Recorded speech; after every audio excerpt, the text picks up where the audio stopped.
Hi everybody. Now I'm going to read a text I found in a book about multilingualism.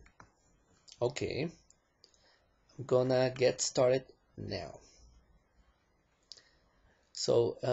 Linguists found that connotations associated with certain words are quite similar across languages, but that a number of words have a special emotional significance which vary in different languages.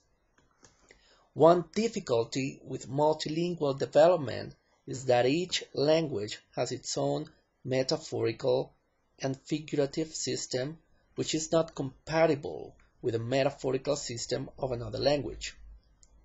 For instance, Americans make money, Russians work for money, and Hungarians look for money.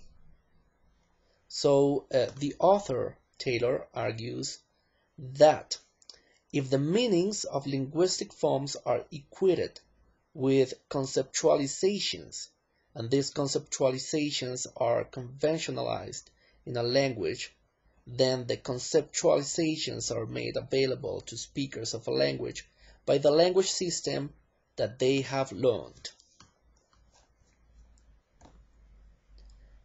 This has a very important consequence for multilingualism. Formal differences between languages are reflections of differences in conceptualizations. When acquiring a non-primary language, learners have to learn not only the forms of that particular language, but also the conceptual structures that are associated with those forms. Here is the main difference between second language acquisition and foreign language learning. Whereas in the second language environment, there exists the possibility of learning forms and conceptual structures represented by those forms simultaneously. In the foreign language environment, learners are usually expected to focus on forms while learning little or nothing about the conceptual structures those forms represent. This often results in a non-native-like production, which is usually good and understandable, but lacks the idiomaticity of native speaker speech. Well, that's my pronunciation, that's my English level. I would like you to evaluate my English level from 1 to 10.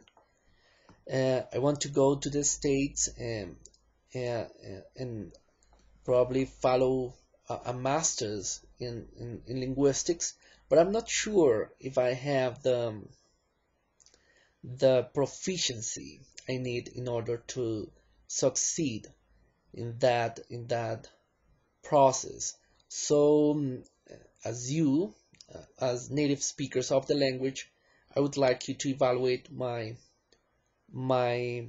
English fluency, proficiency.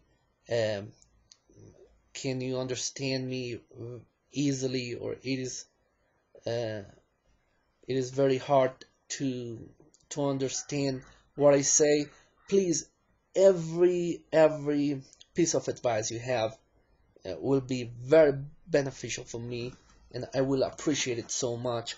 So thank you for taking the time for listening to this audio, and well, uh, thank you very much.